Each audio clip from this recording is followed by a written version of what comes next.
deliberação sobre minuta de resolução que altera a redação dos artigos 3º, 5º, 6º, 7º e 9º da Resolução Conssado-Festa número 002/2020, que institui o Programa de Qualidade de Vida no Trabalho da Universidade Federal Rural do Cimiado.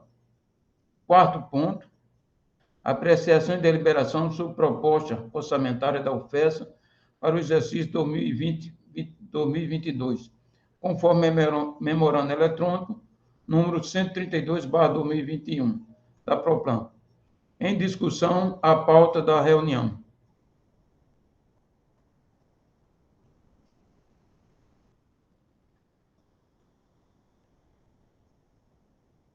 Não havendo discussão, vamos colocar em votação a pauta da reunião extraordinária, né? Nós hoje não temos, como diz, outras ocorrências. Mas o professor Francisco de Carlos levantou a mão. Tem a palavra o professor Francisco de Carlos. Obrigado, senhor presidente. Bom dia a todos e a todas. Só com relação aos pontos de pauta, o ponto de pauta 2 e 3, que altera, né? Ele fala a redação que altera. Mas eu vi que não só altera. Acrescenta. Eu vi que inclui, né? E exclui, né? Revoga, ó, alguns outros incisos. Aí minha pergunta é uma coisa simples, mas se colocar assim, apreciação e deliberação de alteração na resolução tal. Muda alguma coisa? Porque aí está muito específico, né? Dizendo os artigos que são alterados. Mas não ocorre somente isso, né? Ocorrem outras coisas. E talvez se colocar só apreciação e deliberação sobre alteração na resolução tal. Eu acho que especificar assim tanto corre o risco de dizer, olha, nós não só alteramos esses artigos, nós incluímos outras coisas, né? Foi excluído outras coisas. Aí deixa para os colegas opinarem também. Tá? Era isso, senhor presidente, só. Obrigado. Concordo plenamente com o conselheiro Ed Carlos, né? A gente sabe que quando vai para o relator, muitas vezes ele acha por bem alterar mais algum texto das resoluções que são encaminhadas para o seu relato, né? Mais algum conselheiro inscrito? Não havendo, vamos colocar em votação a pauta de hoje. Em votação.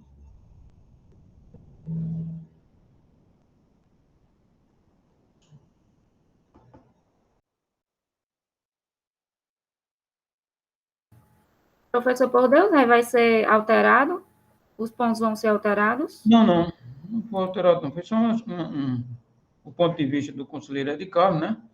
Para que nas próximas não venha tão assim específico, venha de uma forma mais ampla, né?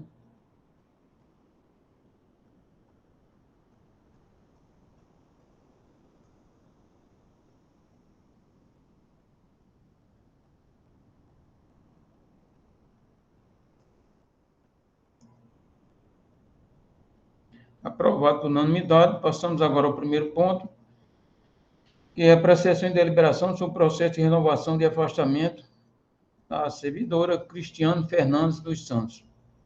Em discussão, o ponto 1. Essa servidora, ela teve o afastamento aprovado, 3 anos, mas devido à pandemia, houve problema na sua pesquisa, e ela pediu a renovação de 6 meses, né? Tem aqui todos os pareceres, parecer da biblioteca, parecer da pró-reitoria da projeto, mas está em discussão.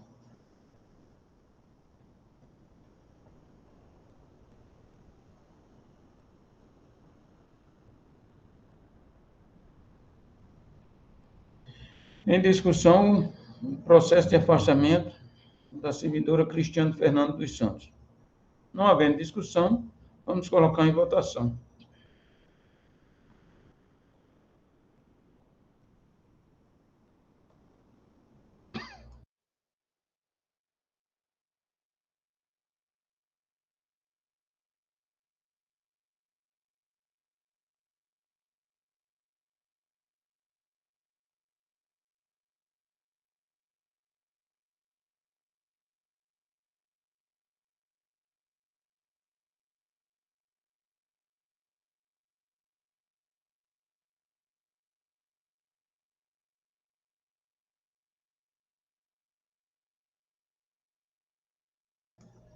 Aprovado por unanimidade. Passamos agora ao segundo ponto, que é a deliberação sobre a minuta de resolução que altera a redação, né, da Consabo Festa 003. Nós temos aqui a relatora, que é a conselheira Miriam Carla Rocha. Então, eu solicito à conselheira Miriam que apresente o seu relatório e profira o seu voto. Conselheira Miriam. Olá, bom dia. Só um segundo Bom que eu dia. estou abrindo aqui o arquivo. Aí eu já... Só fechar aqui para o cachorro sair. Um segundo.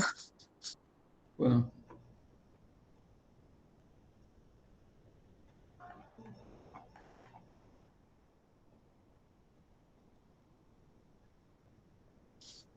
Em relação a essa questão da minuta, né? Deixa eu só abrir aqui. Eu concordo com até com a fala do professor Adalberto, o professor que iniciou, né? É de Carlos. E o primeiro considerando, na minha visão, seria incluir, né? Que ele não existia. E em relação aos outros pontos, eu concordo com a alteração, mas eu acho que ficaria mais claro se especificasse, né, o que seria assinatura simples, eletrônica, qualificada, da definição, né, de cada uma delas, de acordo com o documento oficial, e depois fazer aquela questão de dizer onde se aplica, né, baseado, enfim, como foi sugerido. Então, eu acredito que ficaria mais claro do que a forma proposta. Que a forma proposta eu entendi que a pessoa quis ajustar o texto já existente com o com a proposição do documento oficial, mas já que vai alterar, acho que pode a redação ser mudada também. Não necessariamente tentar fazer esse ajuste que eles tentaram no início, né? Ao meu ver, eu não alterei a proposição dele, só ajustei um pouco o texto. Então, fica aí a cargo dos senhores e senhoras fazer as considerações. Obrigado, professora Miriam. Eu estive observando aqui a contribuição da professora Miriam, bastante importante, né? Ela acrescentou o inciso, alterou o inciso 1, né? E a linha A e B passou a ser A, B, C e D. Ficou mais detalhada, como ela falou, isso, mais explicado, né? Então, em discussão, e o voto da relatora foi aprovado com alteração, né? Exatamente. Então, em discussão... Só lembrando que eles não ajustaram o inciso, mas como eu fiz essa mudança um pouquinho no texto, né? Então, alterei também o inciso. Porque como até Eli Carlos falou, está muito específico, altera considerando e altera ponto A e B, mas também teve que alterar um pouquinho o inciso para poder ter esse ajuste. No inciso 1, o que acrescentou foi de acordo com o decreto, que já é atualizado, né? Exatamente. E o restante veio só melhorar e detalhar de uma forma mais clara. Foi essa a intenção. Então, em discussão, o voto da relatora. Não havendo discussão, podemos colocar em votação. Em votação, o ponto 2.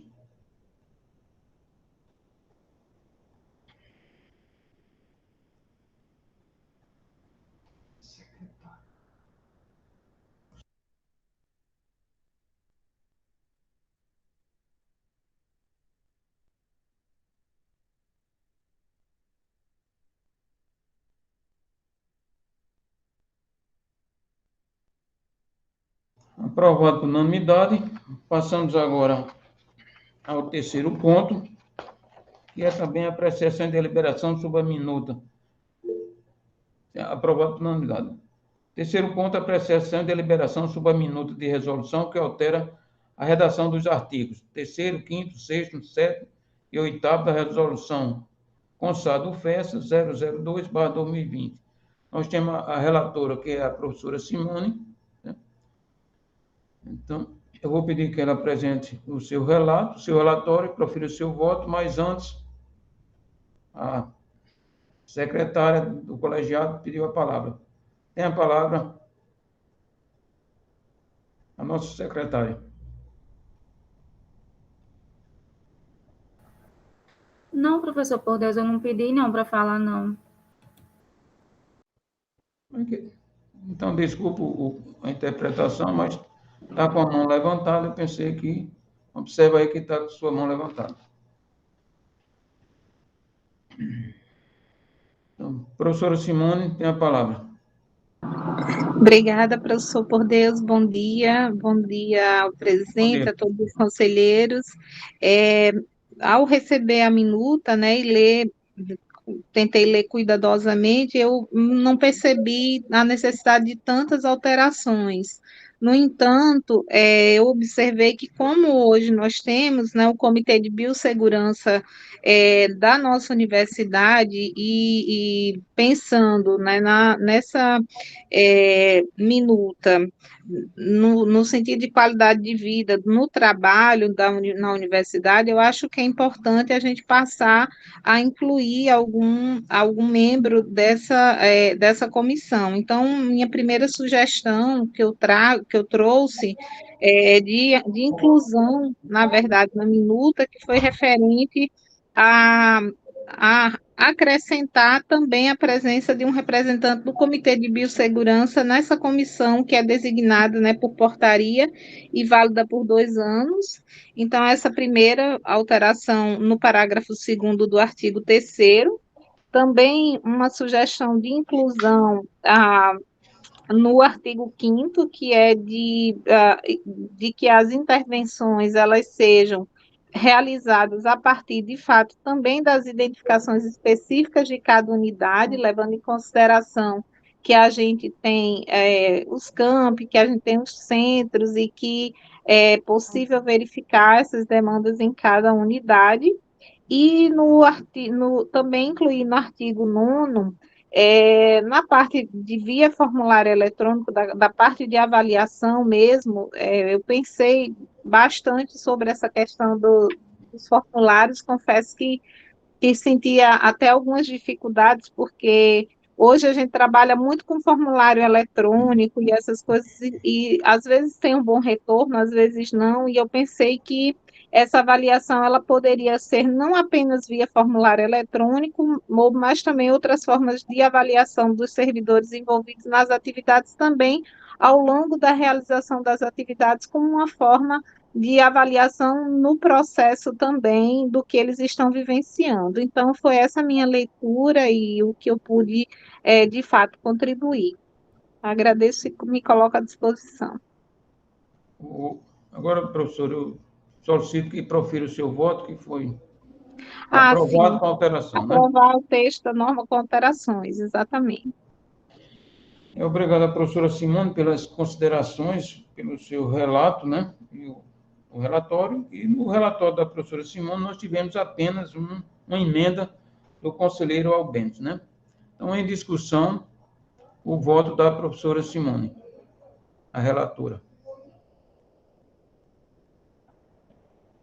Eu vou colocar em votação o voto da relatora. Professor Hilton tem a palavra. Primeiramente, parabenizar, né, Simone pela relatoria.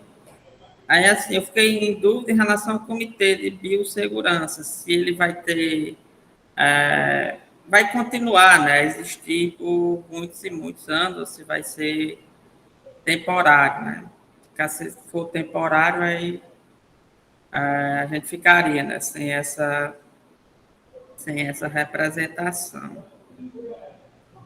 Hildsman, é só até assim, uma das coisas que eu havia entendido é que esse comitê ele será permanente na universidade, independente da questão da pandemia ou não, mesmo com a extinção, pelo menos foi o que tinha sido a minha interpretação que tinha sido me passado, por isso que eu inseri. Mas eu também, no momento, pensei sobre essa possibilidade, né? Se não for permanente. E aí, sabendo, pelo menos, que a intenção era de que fosse permanente, foi a minha indicação nesse sentido, mas eu também concordo com a sua preocupação, que ele seja permanente, né? Ele precisa ser permanente. O comitê foi Exato. criado de forma permanente, né? Até passa a pandemia, mas ninguém sabe futuramente o que pode vir, né? Então, do jeito que foi criado permanente. Por isso que talvez a professora Simone interpretou desse jeito.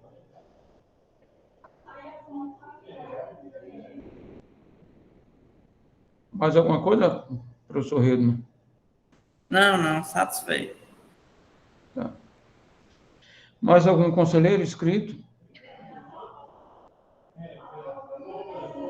Não havendo inscrição, eu coloco em votação o voto da professora Simone, a relatora da emenda.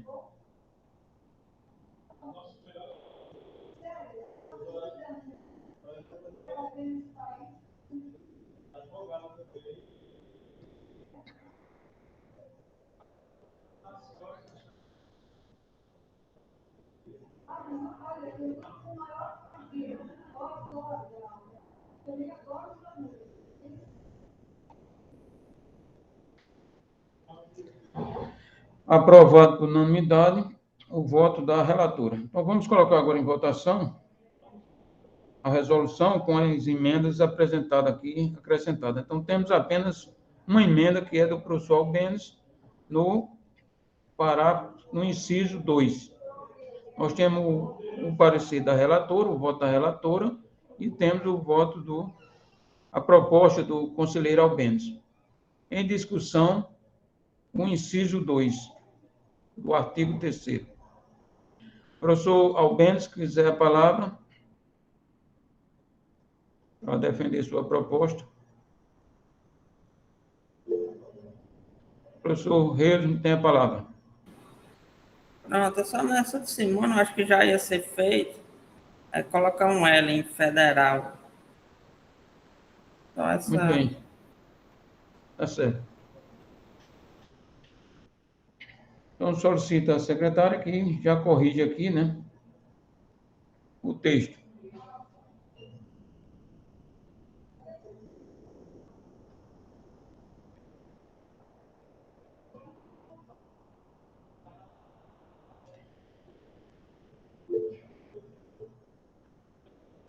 Conselheiro Radman, tem a palavra. Conselheira, desculpa.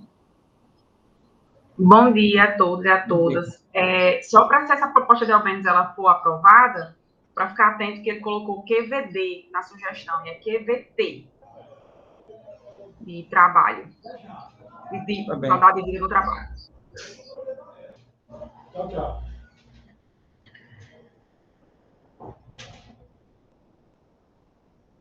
Quero que eu já faça essa correção aí, né? É nessa resolução, né? Professor Reis, Como é o correto, Rana, por favor? Na sugestão do professor Albênis. Lá no finalzinho já, tem na realização do diagnóstico de QVD, e é QVT, de trabalho. Quase na última linha da sugestão dele. Isso, aí mesmo. O professor Albênis está presente? Para defender a proposta dele. Se não tiver, vamos colocar em votação.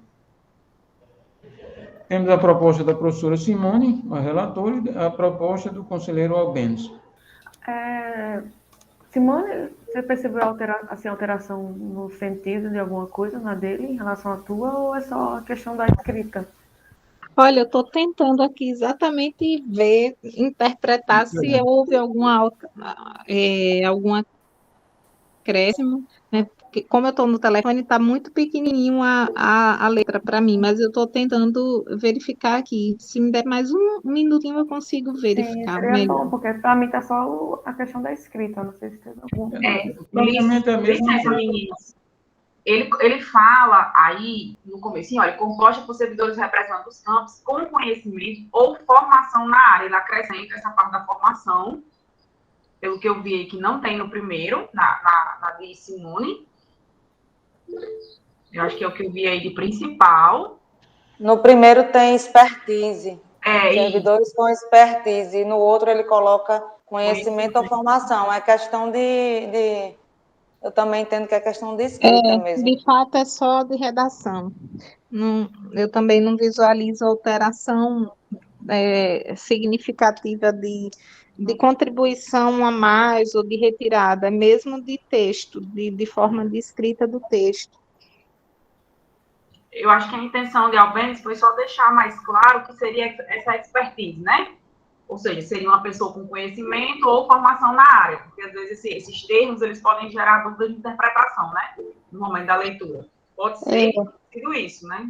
A minha preocupação, só fazendo assim uma defesa muito breve, é que quando a gente coloca formação na área, a gente restringe mais do que quando a gente coloca expertise, né?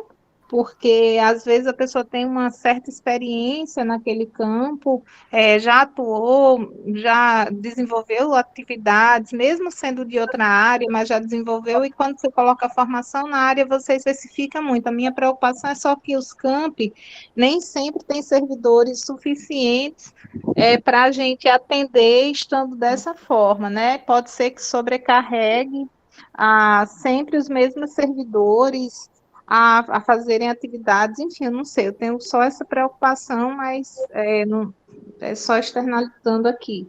Não discordo totalmente, eu entendi o que o professor Albênis colocou, mas também me preocupo só com essa da gente limitar mais. Eu concordo plenamente com a professora Simone. Expertise não é obrigatoriamente ter a formação, né? A pessoa pode ter o conhecimento sem ter a formação. Nós temos a conselheira Miriam inscrita, em seguida o conselheiro Júlio. Conselheira Miriam tem a palavra. Eu ia nesse sentido da Simone, quando eu levantei a mão, era mais.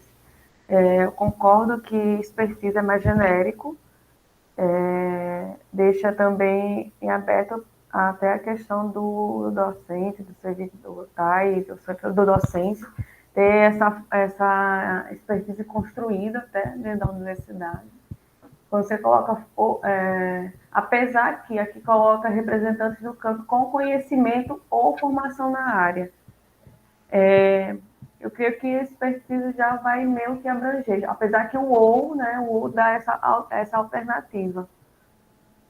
Desse modo, eu acho que não vejo muita necessidade de especificar, até porque ele coloca o ou. Obrigado, conselheira. Conselheiro Júlio tem a palavra. Bom dia a todos. Primeiramente, queria parabenizar a professora Simone pelo trabalho. Nesse caso específico, eu acho que também tem uma segunda alteração, né? Na proposta Simone, ela começa falando qual é a função da comissão, né? Que tem a função auxiliar a comissão gestora na realização do diagnóstico de QVT, e isso ela coloca logo no início, como estava anteriormente. Já o Bendes coloca esse detalhe no final do texto. Então, particularmente, eu acho que em termos de redação, fica muito melhor no formato apresentado pela professora Simone. Então, o texto começa falando a função da comissão, a função da comissão assessora, e depois como essa comissão será designada. Já na proposta de Albêniz, ele fala logo quem é a comissão e depois fala a função da comissão assessora. Somente para opinar que, na minha opinião, ficou, em termos de estética do texto textual, ficou muito melhor a proposta de professora Simone. Somente isso. Tá, até mais. Obrigado, conselheiro Júlio. Mais algum conselheiro inscrito?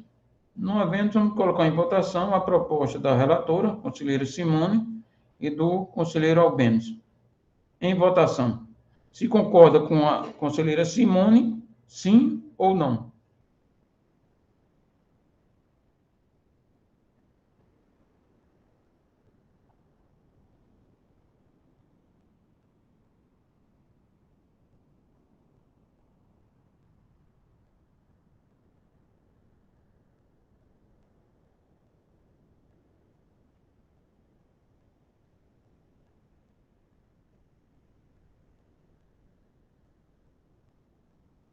Aprovado com abstenção.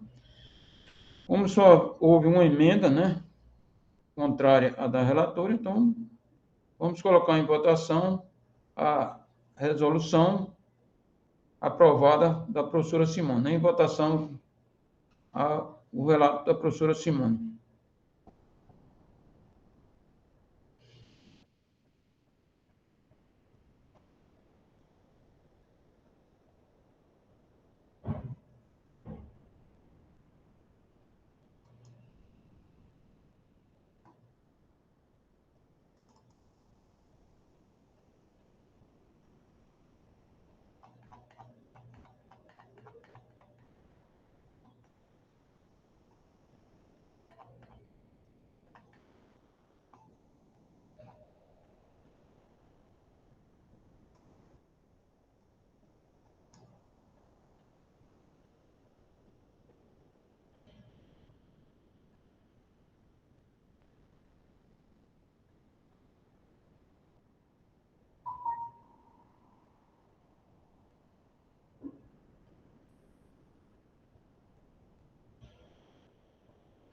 Aprovado por unanimidade.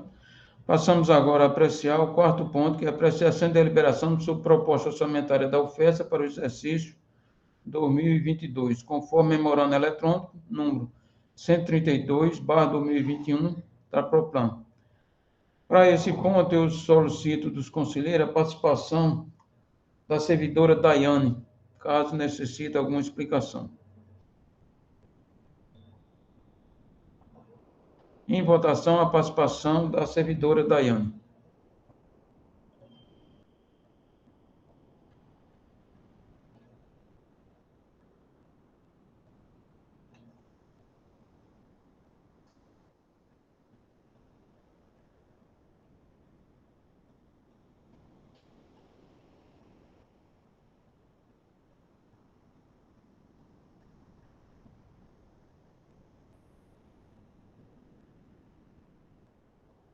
Aprovado por unanimidade. Então, a Érica vai encaminhar o link para a convidada, Daiane, né? E pode apresentar aqui o ponto 4, o orçamento, para os conselheiros ir analisando, né?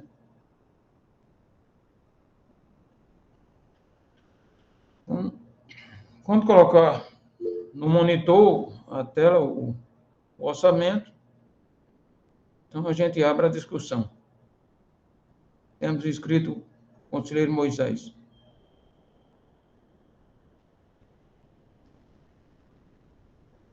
Érica, por favor, projeta aí o orçamento para que o conselheiro Moisés possa começar. Não, por Deus, licença. Eu queria só fazer uma introdução, porque, assim, nós queríamos mostrar, primeiro, como é feito o processo para que a gente consiga chegar nessa proposta orçamentária, certo? Pois não. Então, nós da Proplan criamos o escritório de processos. É bom que até todo mundo vê que tem esse escritório de processos que tem um mapeamento de várias coisas, várias ações. Dentro da proposta orçamentária, nós mapeamos qual curso nós fazemos, percorremos diante disso. Então, assim, a princípio, eu gostaria só que a Daiane compartilhe a tela dela e faz a explicação de como a gente chega na proposta orçamentária.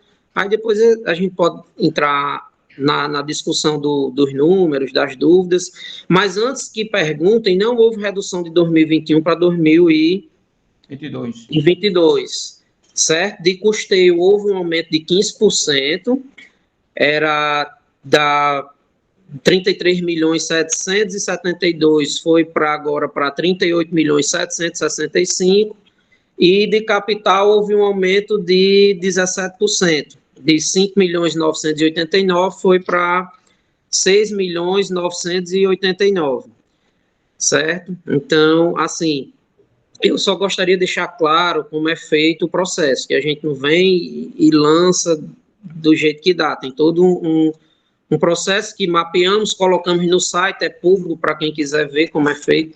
E eu queria pedir a participação de Daiane só para ela espelhar a tela dela lá do site do História do Processo e explicar um pouco. Obrigado. E vamos ficar à disposição para tirar dúvida. Obrigado, professor Moisés, pela boa notícia que está dando, aumento, né, no orçamento de 15 para custeio, 17 para a capital. Isso é muito importante para a nossa universidade, né? E é bom não só apresentar os números, mas sim como surgiu esses valores. Então, uma boa oportunidade agora, a servidora Daiane apresentar a origem dos números. Daiane, por favor, tem a palavra. Se puder aumentar um pouco a tela, Érica. Bom dia a todos. Eu queria pedir para retirar essa tela para eu demonstrar aqui onde vocês podem ver esse processo de elaboração da proposta. Pois não. Bom, o processo de elaboração, né, da proposta orçamentária da UFESA, né, é um processo da Proplan que ele já tem o seu mapeamento feito. Então, a gente já tem esse fluxo todo desenhado, né, especificado, e ele está disponível, né, no site da universidade. Né? Eu vou espelhar minha tela aqui para mostrar para vocês, certo? Espelhando o início, né?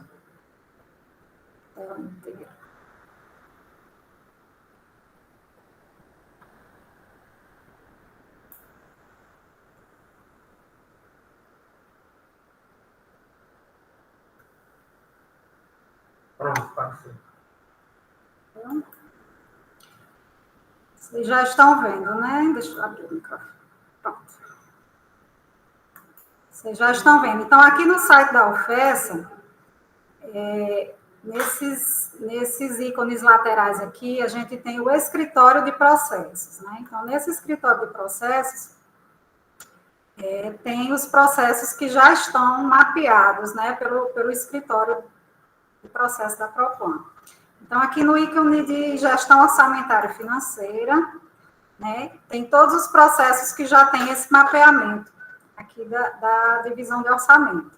Então, o primeiro deles é a elaboração dessa proposta, né? Então, eu vou abrir aqui só para especificar para vocês como é que a gente faz esse processo. Então, a modelagem ele tem o processo aqui desenhado na forma de fluxo e tem também o manual que é especificado na forma descritiva. Eu vou só abrir aqui para vocês verem, mas aí isso aqui está lá disponível para consultas, né, de quem tiver maior interesse em ver esse detalhamento. Então, esse processo está todo especificado como ele acontece, passo a passo, as unidades envolvidas, os sistemas envolvidos, né? E aqui tem o processo, né, desenhado aqui no fluxo. Vocês conseguem ver?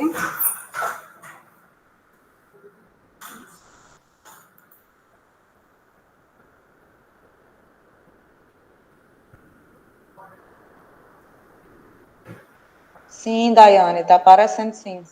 Pronto. Deixa eu só ver se eu consigo deixar um pouquinho maior.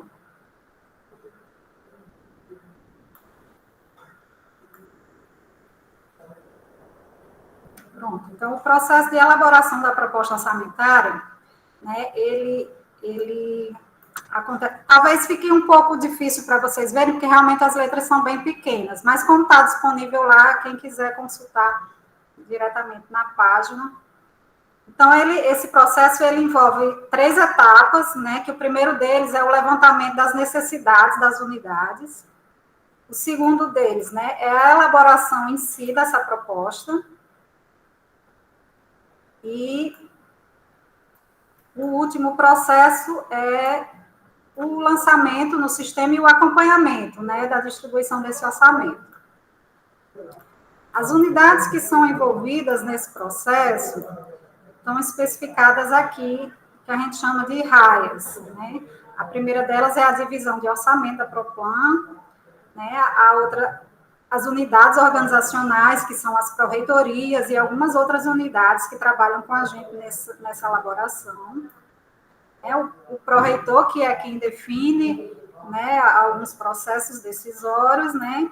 Passa também pela reitoria, né? Então, o reitor também tem algumas ações nesse processo, e a última delas é o CONSAD, que é justamente essa aprovação, né, que a gente encaminha para o Conselho. Então, o processo, ele inicia, né, aqui na divisão de orçamento, com o envio de uma planilha para as unidades preencherem o levantamento dessas necessidades, né? Então, geralmente, a gente faz em meados do ano anterior a esse orçamento. Então, em meados de junho ou julho, a gente já encaminha para as unidades uma planilha, né, um modelo, para que seja preenchido o levantamento dessas demandas, né? Basicamente, são as pró-reitorias, né, ensino, pesquisa, extensão, administração, graduação, e algumas unidades específicas, né, como biblioteca, editora, hospital veterinário, superintendência. Então, as unidades, elas vão preencher essa planilha, geralmente no prazo de em torno de 15 dias, né, e vão enviar essa planilha de volta para a divisão de orçamento, né, que vai fazer, né, a análise desse material recebido. Geralmente, né, as orientações que a gente coloca para as unidades, né, como assim, normalmente a gente não tem muita perspectiva de crescimento do orçamento, então, a gente se limita também pela perspectiva, né, de manter esse valor, né. Quando a gente tem, né, uma previsão de ter algum acréscimo, aí esse ajuste é feito posteriormente, né. Então, quando a gente analisa, né, o pró-reitor, ele analisa essas planilhas, né, para ver as demandas das unidades, das pró-reitorias, né, e a partir daí, da análise de cada uma, né, a divisão de orçamento, ela vai fazer essa planilha unificada, que é esse documento que foi apresentado ao Conselho, né, a partir das demandas de todas as unidades, né, essas propostas são unificadas num documento só, né, porque é justamente dessa forma que a gente apresenta para o Ministério, né. Então, a gente fica aguardando, depois de fazer essa junção, a gente fica aguardando o Ministério da Educação definir quais são os limites orçamentários da universidade. Então, apesar da gente ter, né, todo esse levantamento de necessidades e tudo, mas assim, a gente tem essa limitação, né, que o Ministério ele coloca para a gente quais são os valores limites, né, e aí, no momento que o Ministério coloca para a gente esse valor, aí a gente vai verificar, né, o ajuste necessário dentre as necessidades que a gente tinha levantado, né. Então, geralmente o próprio MEC é quem vai dizer até onde a gente pode programar esse orçamento, né? Esses valores já são previamente definidos. Então, aqui, no fluxo, né, a gente mostra o sistema em que isso é feito, que no caso é o CIMEC, né, e tem também o tutorial de como isso é feito, no caso aqui, pelos servidores da divisão de orçamento. Então, né, aqui tem todo o tutorial de como faz essa verificação no sistema, como é o acesso ao sistema, né, quais são as transações que tem acesso, né, isso é utilizado aqui pelos servidores da divisão.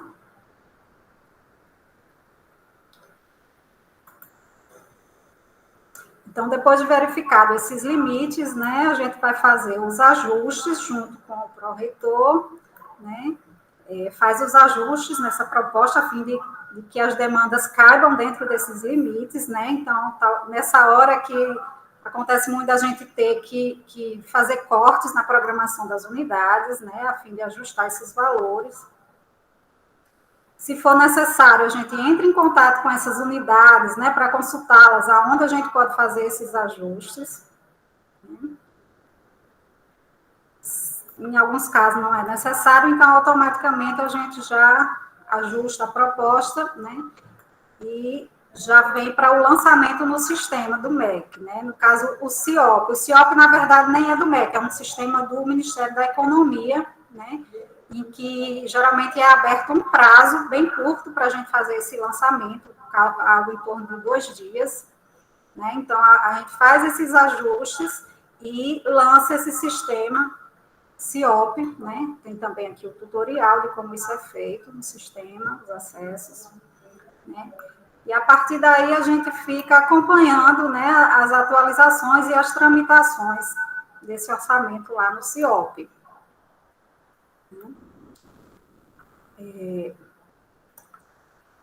E é essa fase que a gente está atualmente, né? Depois a gente já lançou esses valores lá no sistema do MEC, né? E a partir daí a gente traz essa proposta para ser apreciada pelo CONSAD, né?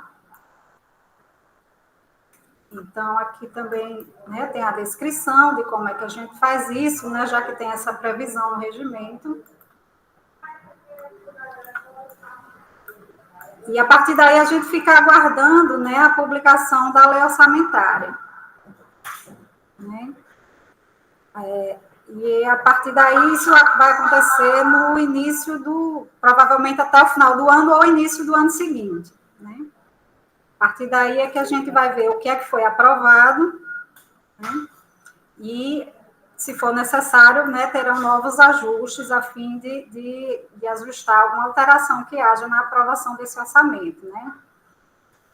Para que depois disso, né, a gente faça a verificação dos valores que são disponibilizados para a gente no sistema CIAF, né? E, a partir daí, dá início à execução do orçamento no ano seguinte. Deixa eu só voltar aqui para o documento que a gente enviou para a gente explicar um pouco dessas ações, certo?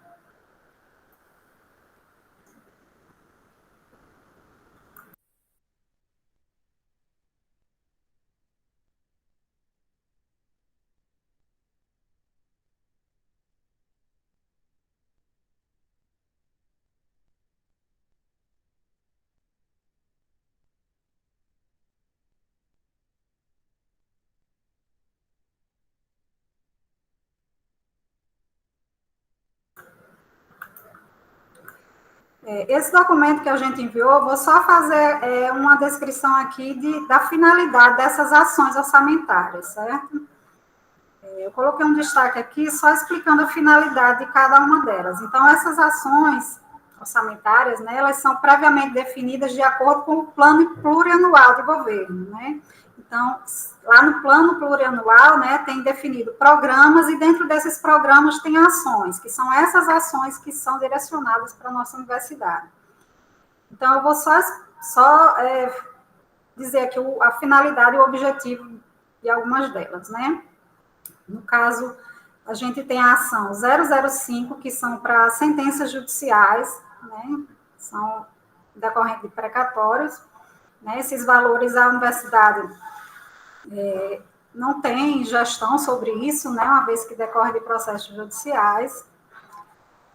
Tem a ação de benefícios de aposentadorias também, que também não... Essas ações de pessoal, né, geralmente a universidade ela não tem gestão sobre ela, uma vez que são despesas obrigatórias e elas têm gestão diretamente pelo Ministério da Educação. Então, ações referentes a pessoal ativo, aposentados, previdência, né, benefícios como os auxílios que a gente recebe enquanto servidor, né, são ações que já são obrigatórias e a gente não tem gestão sobre esses valores. A gente tem a ação de contribuições a entidades, né, que é para pagamento de anuidades, né, associações que a universidade é associada, né, vinculada, né, é a ação 00PW. Tem a ação 20GK, que é para o fomento às ações de graduação, pós-graduação, ensino, pesquisa e extensão, né, são recursos destinados a dar apoio, né, ao ensino, pesquisa e extensão. A ação 20GK, aliás, 20RK, que é o funcionamento da universidade, que é onde está basicamente todo o orçamento da universidade, que é os valores destinados ao funcionamento mesmo, à manutenção, à gestão da universidade. Então, é daqui que sai né, todo o orçamento para manutenção dos campos, terceirização, energia, compra de material e serviços.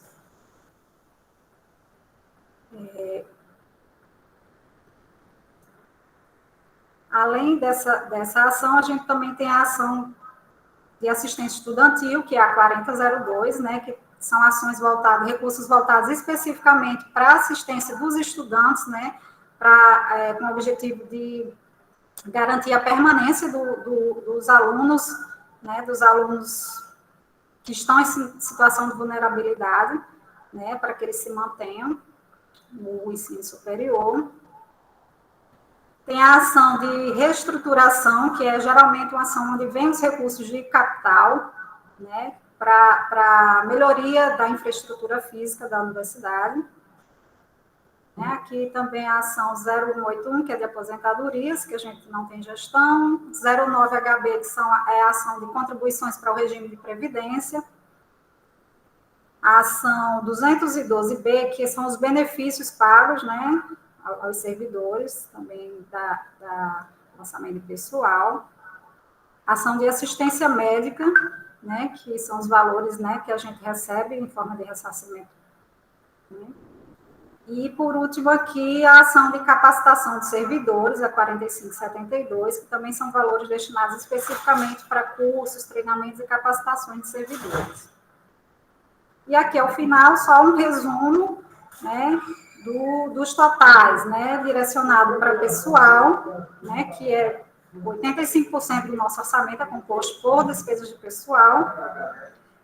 O orçamento de custeio, né, que é em torno de 12%, que são realmente os valores para o funcionamento da universidade, e aqui abaixo os valores de capital, né, que é para a estruturação, né, de obras, equipamentos, né, que é um valor bem pequeno, né, em torno de 2% do nosso orçamento. E aqui o total geral desse orçamento para o ano 2022, que é 311 milhões. Então, essa é a composição do nosso orçamento para 2022, e a gente fica à disposição aí para qualquer dúvida. Obrigado, Daiane, pelas explicações. Realmente, a UFES está mostrando transparência, né, e vê que o orçamento tem critérios e limites a ser elaborado, né? Muito ótima essa explicação, não só apresentar os números, mas a origem da formação de cada valor, né? E é um orçamento feito com discussões com os centros, com os departamentos, com todos os setores da UFES. Vou passar a palavra para o conselheiro Rafael, e em seguida para a conselheira Rayane. Parabéns, Daiane, pela apresentação e pela grande contribuição que você dá na Pró-Reitoria de Planejamento. Conselheiro Rafael, tem a palavra.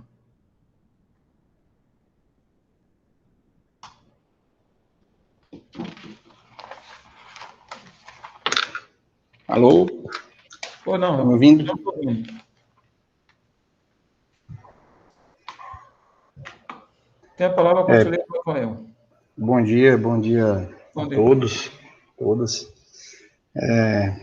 Inicialmente, gostaria de parabenizar a minha amiga Daiane aí pela apresentação e dizer que eu fiquei muito feliz com a merecida nova posição que ela está ocupando. Daiane virou uma amiga de trabalho, né, mas é uma parceira de longas datas, né, do meu tempo ainda, meados de 2015, de chefia de departamento, depois passando por direção. Então, uma pessoa que eu acompanho o trabalho e tenho, e acredito, muita confiança, seriedade e profissionalismo, né? Essa é a característica da Daiane. Eu gosto sempre de frisar, porque realmente é um trabalho de longas datas, uma pessoa que tem muita experiência na Proplan, e parabenizar pela apresentação, tá? Daiane, eu queria tirar uma dúvida, na verdade, mais pontual, tá? Não sei se você poderia me responder, com relação ao orçamento da universidade como um todo, mas não na parte de execução, com relação ao PAC, né? Desde 2019, que foi implementado o PAC, né, que é o Plano Anual de Contratação de Bens, Serviços, etc., etc. E os centros, eles vêm se planejando, né, especificamente, né, tem dado a contribuição especificamente na parte de capital, né? mas nós sabemos que o PAC ele é para toda a universidade, né? Toda a parte de contratação de bens e serviços e outras coisas da universidade tem que estar previsto no PAC, né? E aí a universidade faz esse planejamento macro dentro de todas essas rubricas, né? E ações orçamentárias que você bem explicou aí. E a partir disso a gente tem tido uma boa gama, né? De contratação de serviços, né? Do ponto de vista de, por exemplo, serviços de impressão de banners, serviços para manutenção de ar-condicionado, serviços diversos. E eu acredito que isso deva estar também no PAC, né? No PAC geral da universidade. A minha pergunta é o seguinte, os centros, eles têm dado a contribuição ao PAC da universidade, porque o PAC, nós estamos passando agora por um ajuste do PAC 2022 e logo mais nós teremos aí, início do ano, né, os trabalhos iniciarão para o PAC 2023 já, né? E assim, da parte de planejamento dentro do PAC, dos centros, efetivamente, a gente sempre trabalhou com a parte de capital, né? Assim, a parte que nos é descentralizada, para contribuir junto ao PAC. Mas nós também temos uma descentralização orçamentária de custeio, né? E esse custeio ele é utilizado, né, como um recurso que eu vou consumindo ao longo do ano, dentro daqueles serviços que foram contratados pela universidade, né? Pela universidade que eu digo a gestão macro, né, da universidade. Uma manutenção de ar-condicionado, uma impressão de um banner, enfim, essas coisas que são pontuais, né, do dia a dia de uma unidade acadêmica.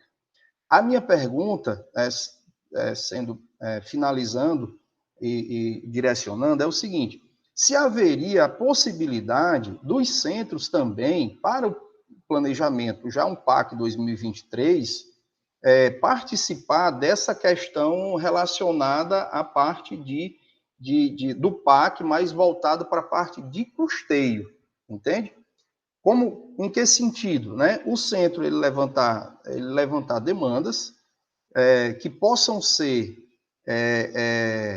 fruto, né, de contratação através do PAC da universidade, mas que serão geridos, né, serão utilizados para isso os recursos de custeio, que é basicamente serviços e outros itens de consumo, né? Entende? Então, eu queria, se eu tiver falado alguma coisa, por favor, me corrija, e a minha pergunta é mais nesse sentido da gente digamos assim, avançar a nível de centros também, não só para um planejamento de capital, mas para um planejamento também de custeio. Porque muitas vezes a gente se depara com situações onde, se a gente tivesse... cada unidade tem suas especificidades, e por mais competente que a gestão seja em tentar traçar todas as necessidades do ponto de vista de bens e serviços, não vai conseguir atingir uma especificidade lá do CECEM, ou do CCA, do CCBS, entende? Então, assim, seria mais uma pergunta no sentido da viabilidade da gente também poder estar planejando dentro do PAC da universidade, não só o recurso de capital, digo a gente centro, né, mas também o recurso de custeio que nos é descentralizado. Obrigado. Obrigado, professor Rafael, pelas indagações, né? Eu vou passar a Daiane para ter essa explicação para o conselheiro Rafael, e em seguida passar a palavra para a conselheira Rayane. Daiane, tem a palavra aí.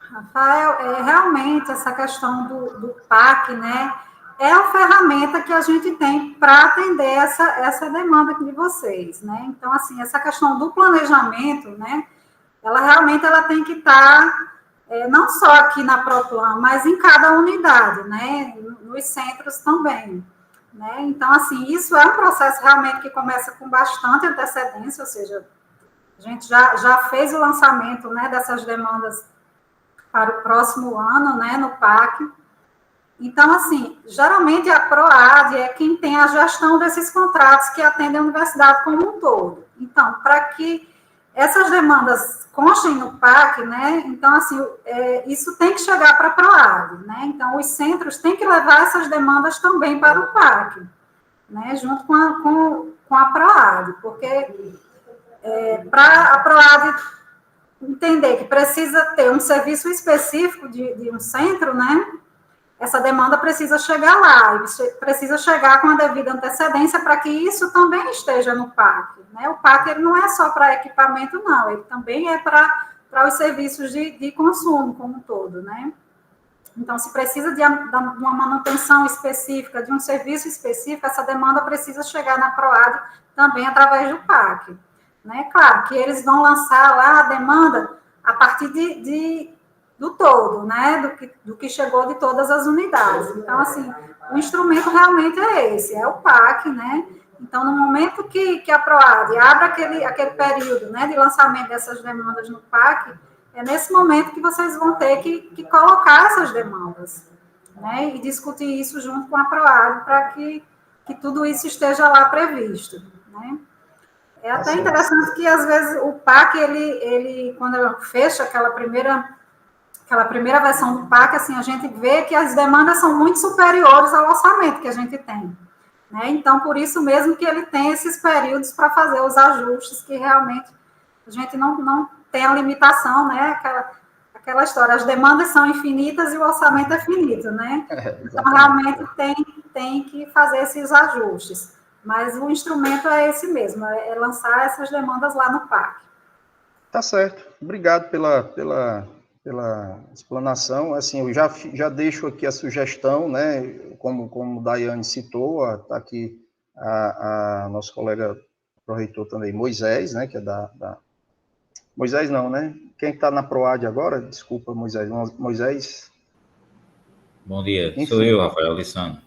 Ô, Lissandro, verdade, amigo, desculpa. Eu estava procurando aqui a janelinha para encontrar o nome da pessoa. Lissandro aí é velho parceiro também. Lissandro, fica essa sugestão, porque, assim, historicamente, a gente tem aí a discussão do PAC a nível de centro só com relação ao recurso de capital, sabe? Eu acho que está na hora da gente avançar também para discutir dentro dos centros, das unidades, né? Dentro da descentralização que chega nas unidades, também a inclusão de demandas para aquela parte de custeio dentro do PAC, certo? Porque aí acaba que a gente que lida com a gestão, né, da unidade menor, você se depara às vezes com situações ao longo do ano que, se você tivesse se planejado, você teria recurso de custeio para utilizar para aquela demanda, mas como você não se planejou, né? Então, acaba ficando sem poder utilizar, né? Aí fica aquela angústia de você, digamos assim, entre aspas, né, devolver dinheiro, tá certo? Então, fica a minha sugestão nesse sentido aí, e parabenizar também Lissandro aí pela nova posição dele aí, me deixa muito feliz e muito merecedora também, viu? Obrigado. Obrigado, professor Rafael, pelas sugestões. Realmente, 2023, pode-se pensar, né, na proposta do professor Rafael, que é muito importante, junto à PROAD, prever a despesa de custeio, né? Vou passar a palavra para a conselheira Rayane, em seguida o conselheiro Rodrigo Costa, e está escrito também o conselheiro Francisco de Carlos. Conselheira Rayane tem a palavra.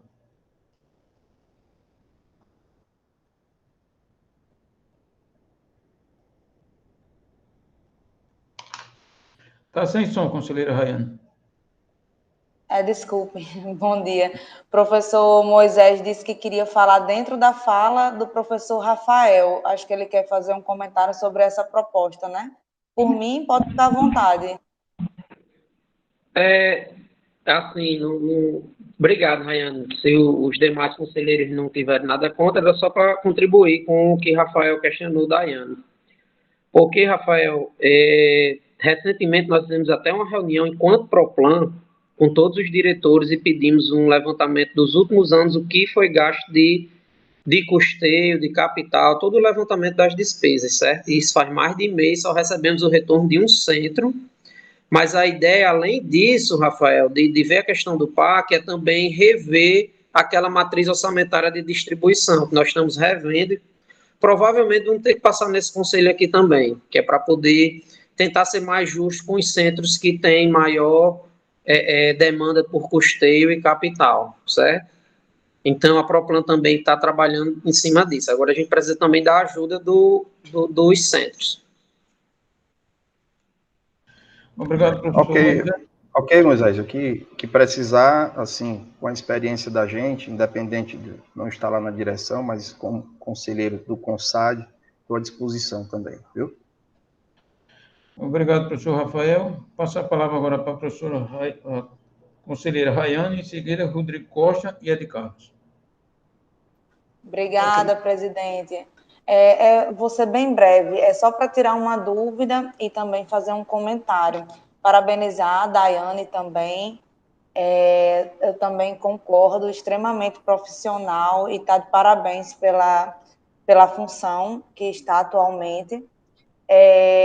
Em relação ao que Daiane colocou, eu queria ressaltar e agradecer o trabalho do pessoal da folha de pagamento aqui da Progep, porque esses 85,3%, né, do orçamento que Daiane colocou, apesar de serem direto com o MEC, né, geridos direto com o MEC, 85% desse orçamento é justamente na folha de pagamento aqui, na divisão de administração do pessoal da Progep. Então, o trabalho é extremamente árduo e o pessoal, apesar de poucos servidores, eles fazem toda essa gestão, né?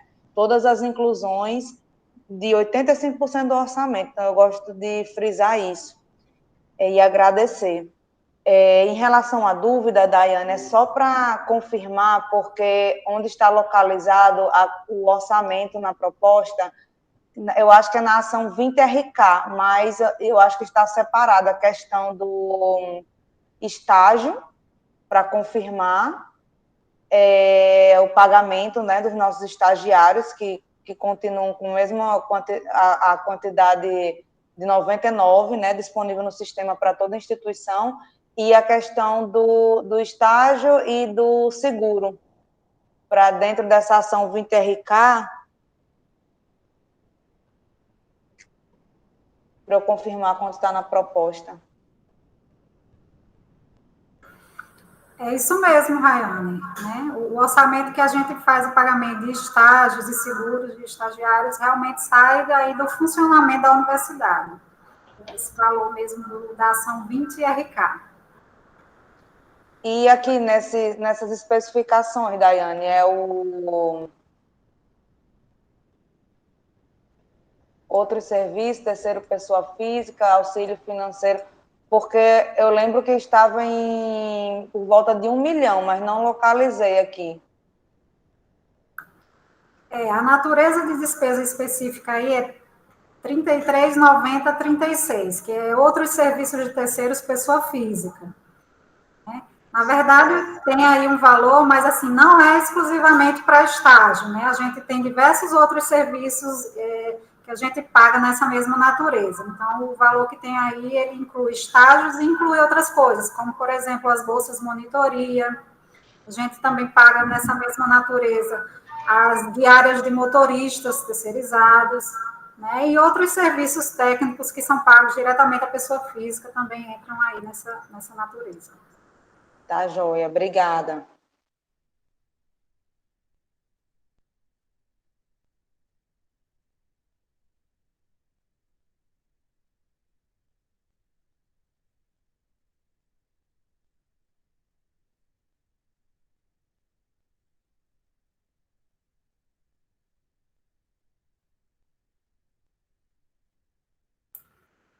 Eu posso falar, professor? Desculpa, Rodrigo Costa, eu pensei que eu estava com meu microfone aberto, tinha dado a palavra, mas tem a palavra. Tudo bem, professor. Bom dia a todos vocês. Bom, quando chegar nessa parte do orçamento é sempre complicado, ainda mais que é só uma previsão orçamentária. Eu vou começar falando pela fala de Rafael.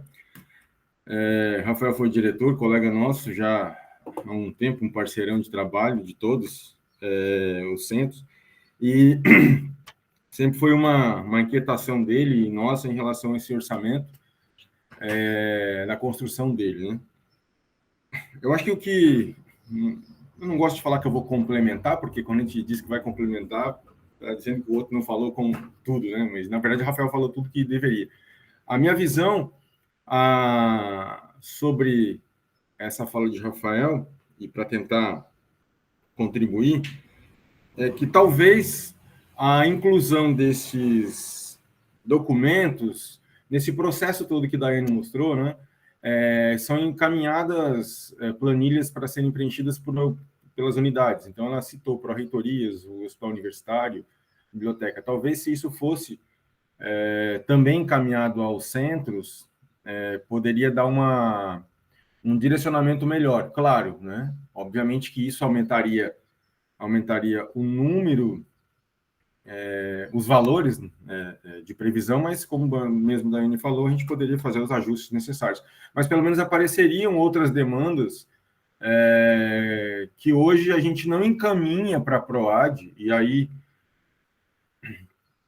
eu posso falar que talvez a gente não encaminhe pela PROAD porque nós somos acostumados a esperar que a PROAD nos diga, né, mande a demanda tal se vocês tiverem. Então, se já houver um procedimento, né, com prazos, inclusive, para mandar essas demandas, que os calendários estão abertos, então, por exemplo, as demandas de imóvel planejado, eu sei que isso efetivamente tem que ter um contrato maior, tal, mas se a demanda for levantada, pode ser que fique mais fácil, né, e que não sejam momentos específicos, ou com conversa com um com o outro, e acaba que, se isso estiver no procedimento normal, a gente consiga levantar essas demandas de uma melhor forma. Acredito que também seja por aí essa informação que Rafael levantou, né?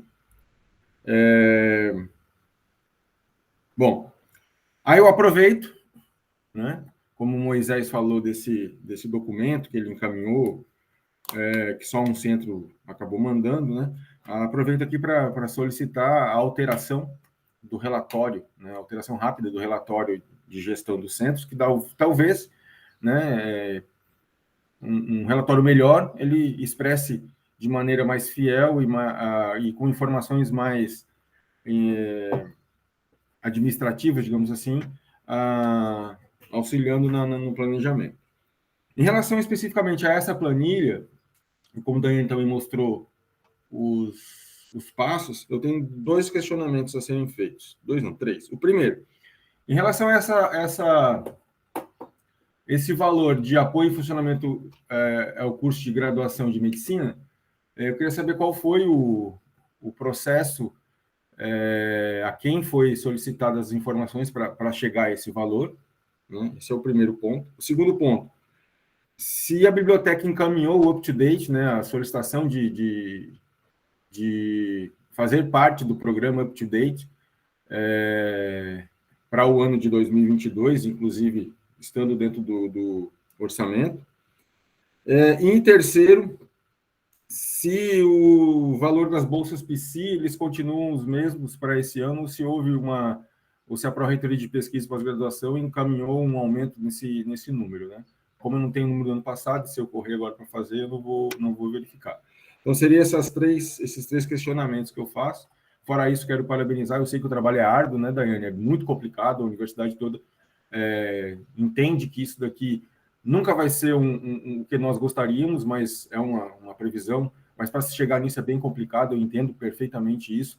E a instituição de um processo melhora o entendimento de como que isso é construído, mas entendemos sempre que um processo ele está em contínuo, né, construção. Uma contínua construção, ele pode ser melhorado cada vez mais, e eu acredito que é isso que vocês querem buscar. Satisfeito? Obrigado. Obrigado, professor Rodrigo. Antes de passar a palavra para o professor Ed Carlos, eu vou dar a palavra a Daiane para fazer a explicação ao conselheiro Rodrigo Costa.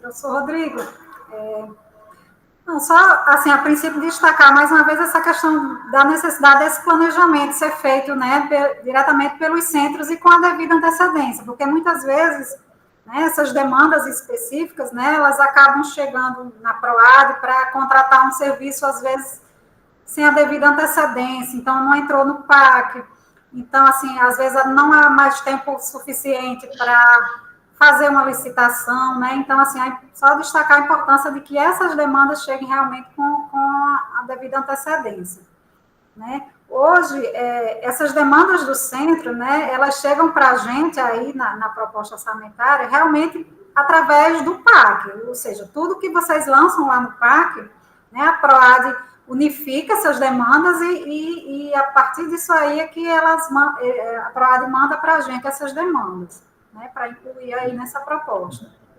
Então, assim, a ferramenta realmente é o PAC, né, para isso.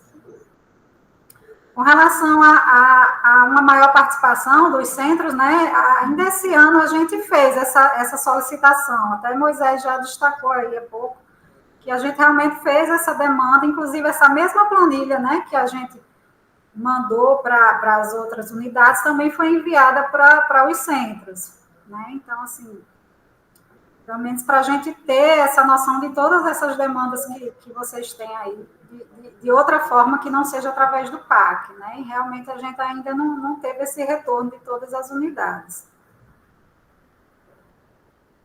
É isso. Se faltou responder alguma coisa, me diga. Falou da medicina. Sim, a questão do programa de medicina, né? Esse valor, professor, realmente já entrou naqueles limites que o MEC estabelece. Então, assim, realmente não houve consulta nenhum agente através do Ministério, nem as unidades. Então, esse valor já apareceu diretamente na LOA lá, do projeto de LOA, né?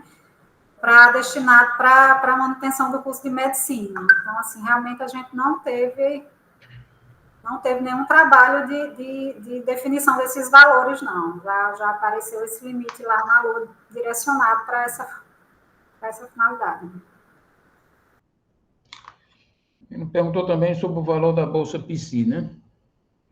O valor não, o quantitativo, se houve um incremento do ano passado para isso.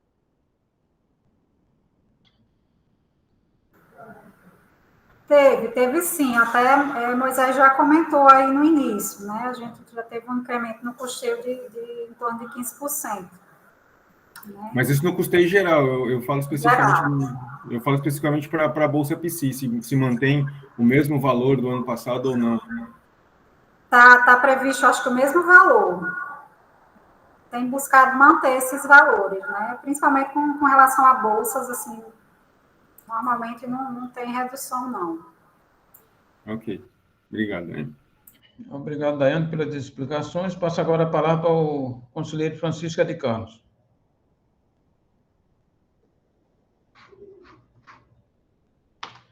Conselheiro Francisca de Carlos.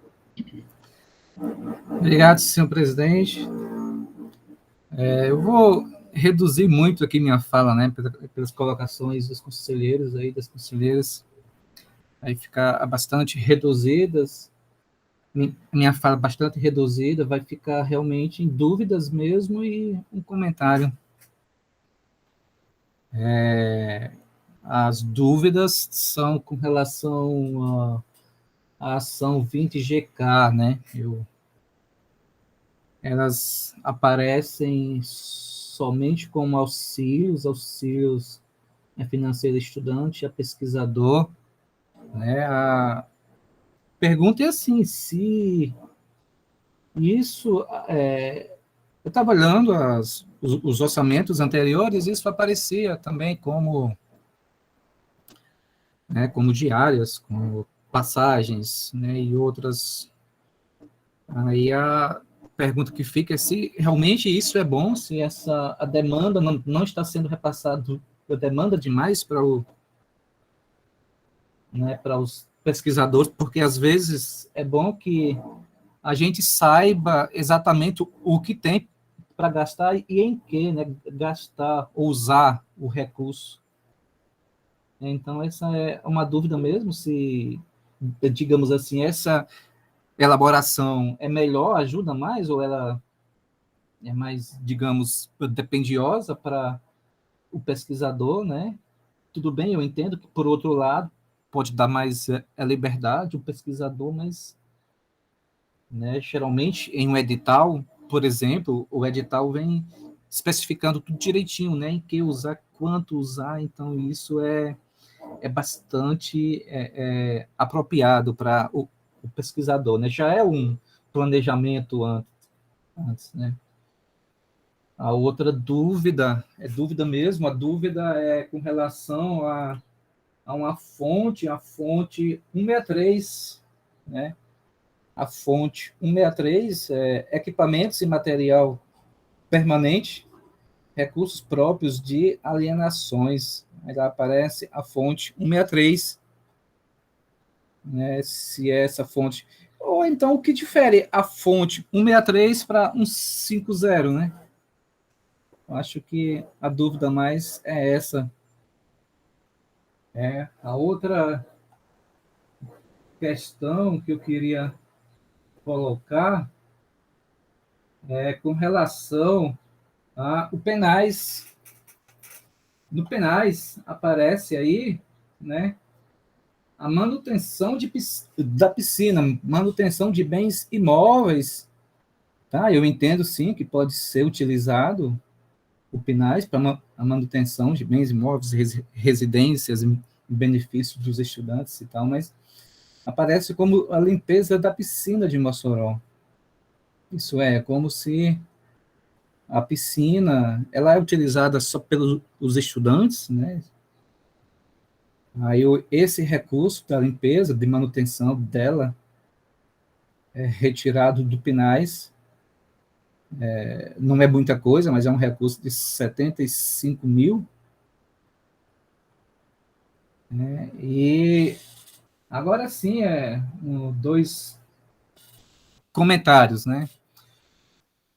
Um é assim, não está normatizado ainda, mas o Memorial Paulo Freire de Angicos, ele vai ser também um museu, né, que vai receber o título, o nome de Museu Centro de Formação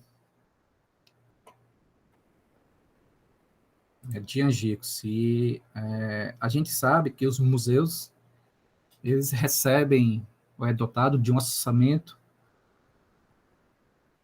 para a manutenção, né? E é claro que não aparece aí, eu não sei quando é que, se a gestão pensou nisso, mas o museu, né, já está em funcionamento, apesar de forma limitada que eu quero dizer é que não tem todos os seus equipamentos, né, pessoas também, não está em sua plena estrutura de funcionar 100%, né, mas também não está anormatizado em resolução, que eu quero dizer isso, o seu pleno funcionamento. Eu gostaria de saber se a gestão planejou isso, né, de manter,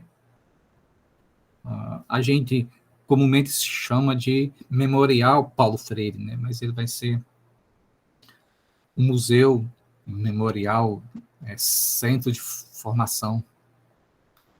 E eu gostaria de saber como é que está sendo pensado nisso, né?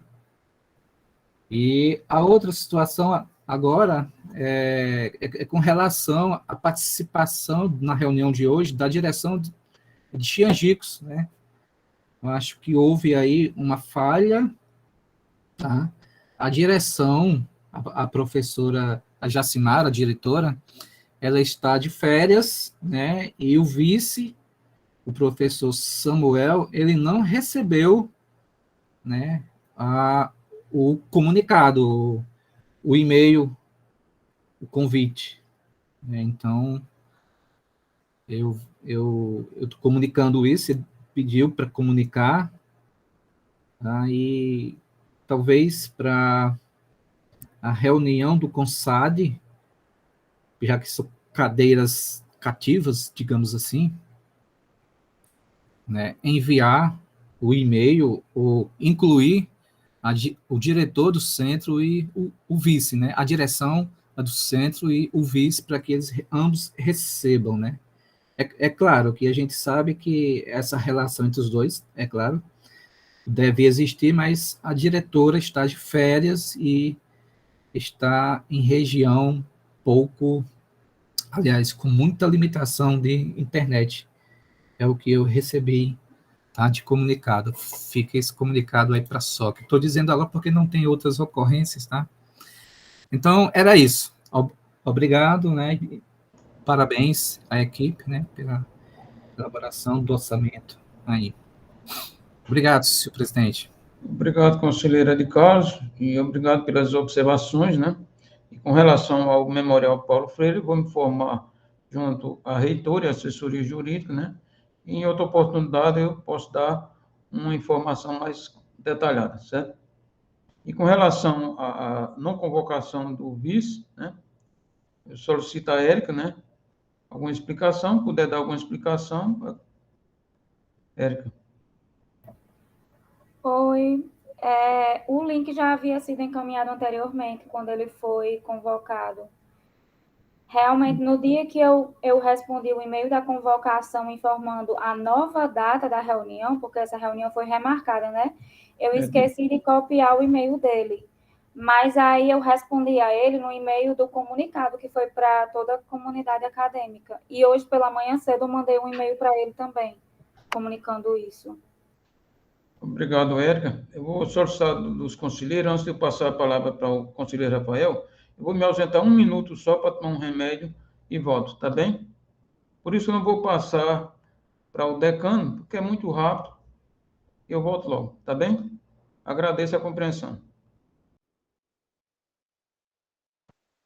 Continuando nas inscrições, qual o conselheiro inscrito? Rafael Castelo, é isso, secretaria? Dá para confirmar?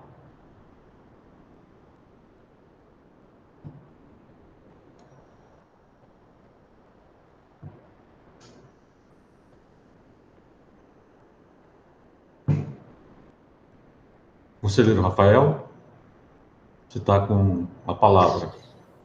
Pois não, professor. Tudo bem, professor Torres? Tudo bem. Satisfação. A minha dúvida, Daiane, eu acabei esquecendo aí quando o professor Ed Carlos tocou na palavra-chave, eu me lembrei. Com relação à parte de diárias e passagens, certo? Nos anos, na era, a gente pode dizer, antes da pandemia e pós-pandêmica, né, um dia talvez, né, nos anos antes pandemia, a gente tinha como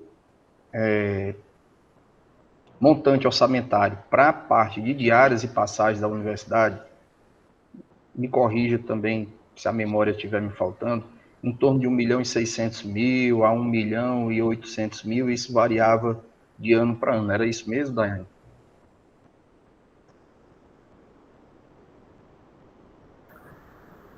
Sim, Rafael, sim, mas isso para toda a universidade, né? Isso, para toda a universidade, não, claro. As unidades acadêmicas e administrativas. Perfeito, não, é o Mas recurso valor, de assim, custeio, né, que chega para a reduzido. universidade toda, né, de diárias e passagens, não é isso? Até pelas limitações de orçamento, né, são os itens que a gente acaba dando prioridade para cortar, né, realmente são esses itens de diárias e passagens. Pronto, aí no caso, eu olhando o orçamento, eu verifiquei especificamente diárias, né, em 3 posições, né, uma lá em diárias para pagamento de diárias para o exterior, né, que é lá do Hospital Veterinário, R$7.000, 283.000 na parte de funcionamento, né, geral da universidade e 10.000 para capacitação de servidores.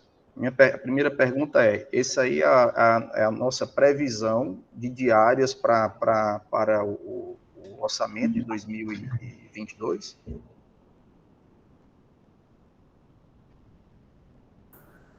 Sim, sim. É um dos itens que teve maior redução, realmente, são esses itens de diárias, passagens, né? Mas além de diária civil, também tem diárias a colaboradores e passagens aéreas. Isso, exatamente. Você saberia, assim, porque eu não consegui fazer a conta, né? Mas quanto ficou o montante de diárias e passagens previsto para o orçamento de 2022? Somando tudo, né? Diárias e passagens. Não tenho a soma aqui, mas assim, os valores programados realmente são esses que você identificou aí, né? Beleza. Não, a minha pergunta é mais no sentido assim, que realmente foi uma redução bem drástica, né? E assim, anteriormente nós tínhamos uma descentralização desse recurso que não chegava para as unidades de centro, né? Que não chegava, talvez ali a 1.600.000, acho que não chegava a 50%, que era descentralizado, né? Então, ficava muita coisa centralizada. Particularmente, eu sempre fui um crítico desse modelo, né? Isso eu estou falando dos tempos antes pandemia aí, né? E que aí a gente tinha realmente esse montante, que eu achava um montante razoável, 1.600.000, e quando a gente recebia na unidade, em função da questão também da matriz orçamentária, era um valor realmente bem reduzido, né, para você poder administrar num centro com uma grande quantidade de docentes e técnicos administrativos, né. E agora, com essa redução, esse valor vai ficar ainda menor, né? Então, assim, né, a minha pergunta era mais nesse sentido, para saber se era só isso mesmo, e de repente eu não estava enxergando algum outro lugar, mas você já me confirmou que só é exatamente aí só onde aparece, e também a observação no sentido da gente trabalhar, digamos assim, dentro de uma possibilidade, o máximo de descentralização possível, né? Porque, na verdade, de carros. O que é de carros? No caso, somando com passagens, né? Eu não consegui fazer a conta das passagens. De diárias, eu estou vendo aqui que dá uns 300 e poucos mil, passagens, uns 700 mil, vai perto de 1 milhão. Beleza. Então, é mais ou menos... Então, temos aí uma redução de anos anteriores, aí, em torno de 600 mil a 800 mil reais desse custeio de diárias e passagens, né? Então, é só essa observação. Mas que isso pode ser compensado se a parte destinada a ser descentralizada, ela for maior do que outrora, né? Porque eu sempre questionei, por que na hora de rodar a matriz orçamentária, se a universidade recebia 1.600.000, só era descentralizado parte disso, né? Assim, uma parte pequena, que chegava ali, talvez, não chegava a 50%, né? Então, acabava ficando muito recurso preso na gestão ali, e a gente entende que a gestão tem suas necessidades de deslocamento administrativo, etc. e tal, mas como parte acadêmica, eu preciso também entender que também existem as necessidades de deslocamentos acadêmicos, né? Para participação de eventos, para firmação de novas colaborações, parcerias, etc. e tal. Então, assim, fica a minha observação no sentido de que realmente houve uma redução, e a gente entende, né, que é a questão de você ter que cortar de algum lugar, mas que esse recurso ele seja descentralizado o máximo possível, né, que não prejudique o andamento das questões da gestão, para que aquilo que já era pouco não se torne mais pouco ainda, né, na hora de rodar a matriz orçamentária para os centros, tá bom? Essa era mais uma observação, a minha dúvida a Daiane já tirou. Muito obrigado. Eu queria só saber, estou retornando, queria saber do professor Torres se posso reassumir.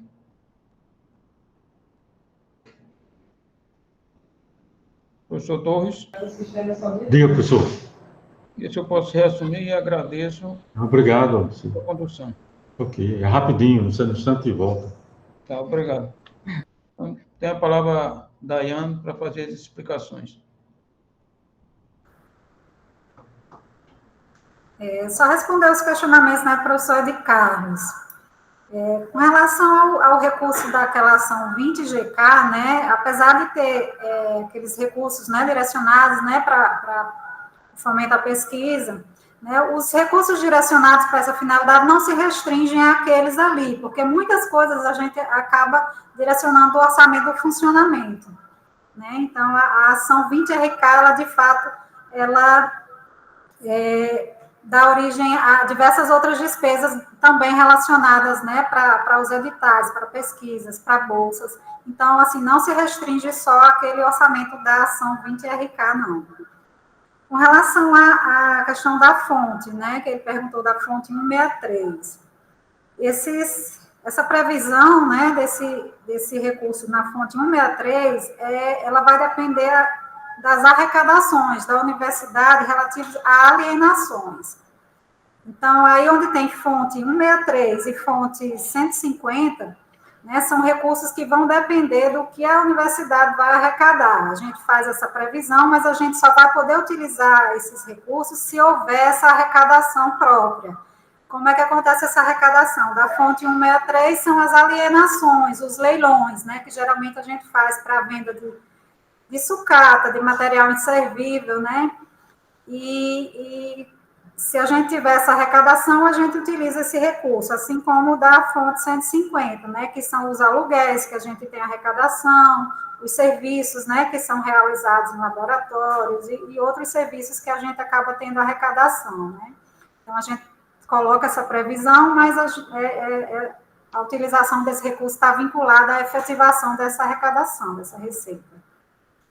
Com relação ao orçamento da assistência estudantil, né, se você prestar atenção lá, dentro da ação 4002, tem uma subdivisão que a gente chama de PO, Plano Orçamentário. Então, nessa subdivisão, ele direciona para despesas diversas, tem um item para despesas diversas, que entra as despesas tanto de RU como de outro, né, a manutenção de outros aparelhos voltados à assistência estudantil, né, como a piscina, como as residências. Então, os valores que estão previstos ali, a gente pode utilizar para essas outras finalidades, desde que sejam direcionadas para assistência estudantil. Então, geralmente, a gente usa para manutenção, pode usar para manutenção de piscina, de ginásio, de residências, né, a questão do RU, né? Então, assim, o valor direcionado para a bolsa já está destacado em outro item, né? Tem um item específico para bolsas estudantis, que são os auxílios, né? Aqueles auxílios permanência,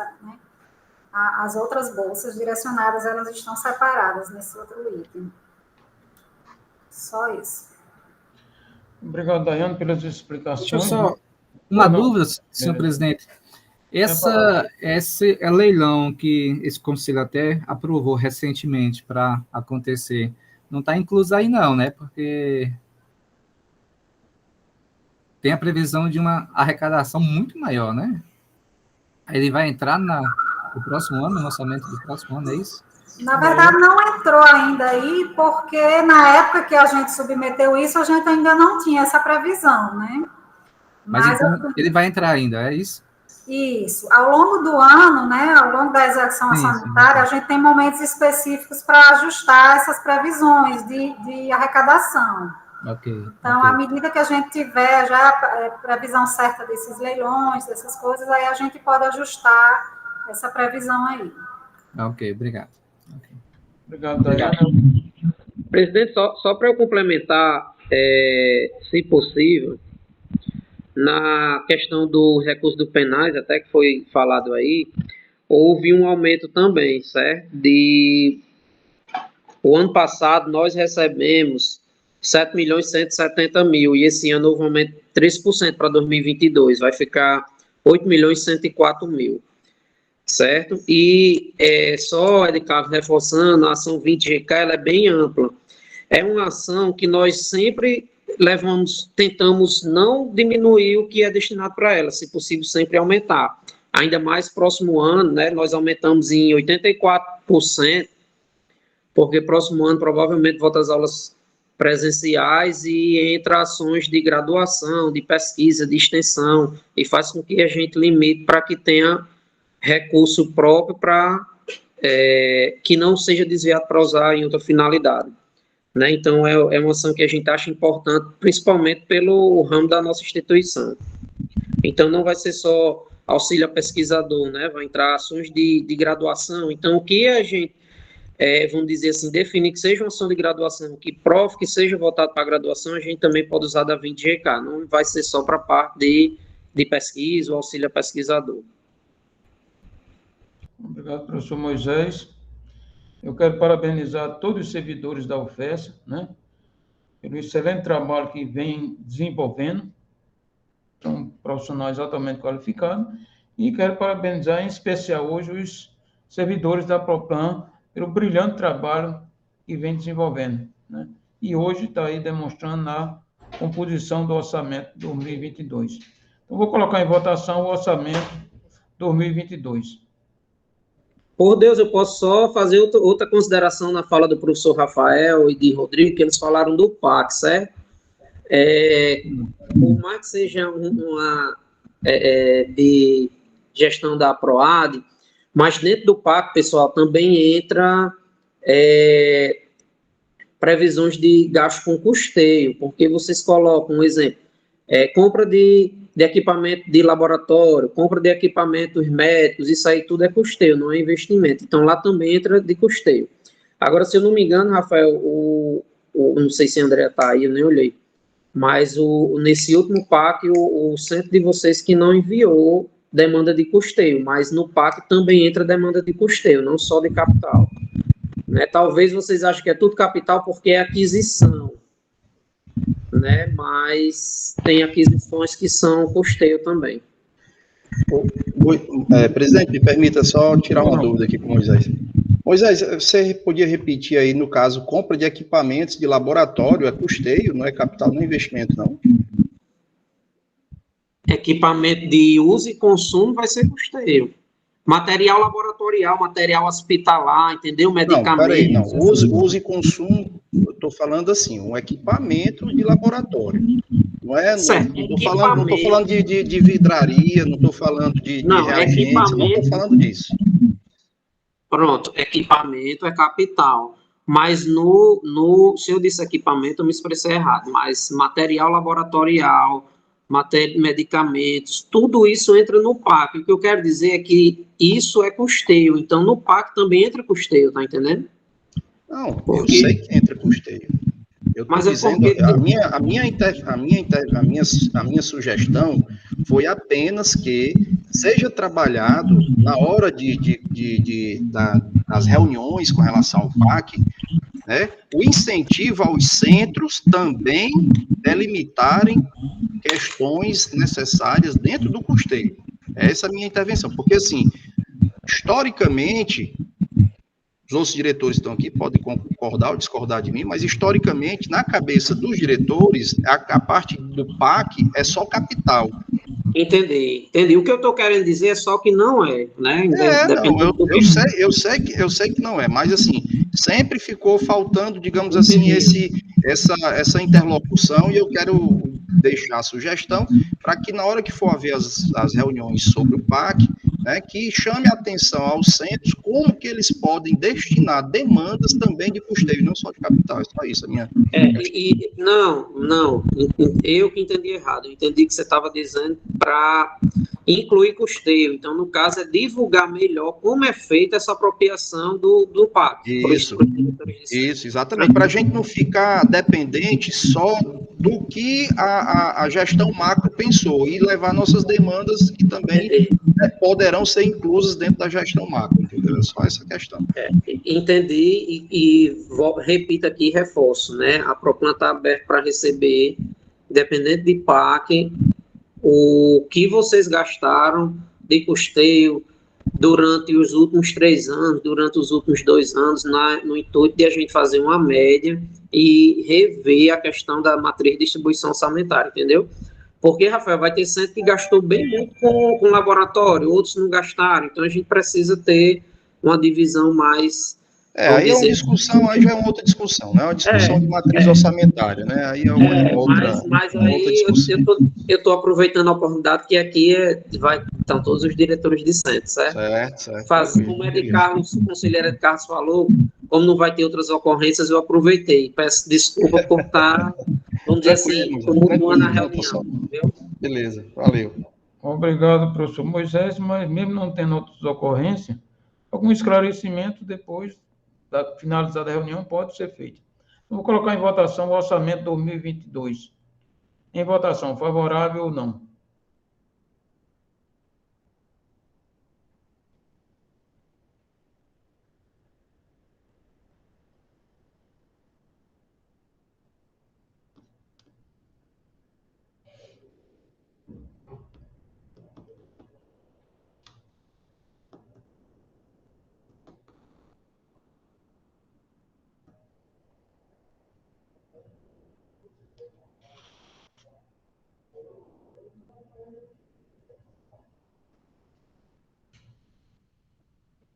Aprovado por unanimidade, como eu disse, alguns esclarecimentos podem ser feitos, se quiser, mas acredito que já ficou bastante esclarecido, né?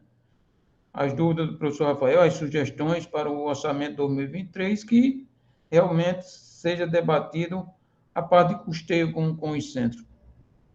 Se quiserem mais algum esclarecimento, Rayane, Moisés. Se não tem mais esclarecimento, eu agradeço a participação de todos, né? E declaro encerrada a reunião de hoje. Muito obrigado a todos, conselheiros. Obrigada, bom dia. Obrigado. Obrigado a todos. Bom dia. Bom trabalho. Bom trabalho. Boa semana. Tchau, gente. Tchau.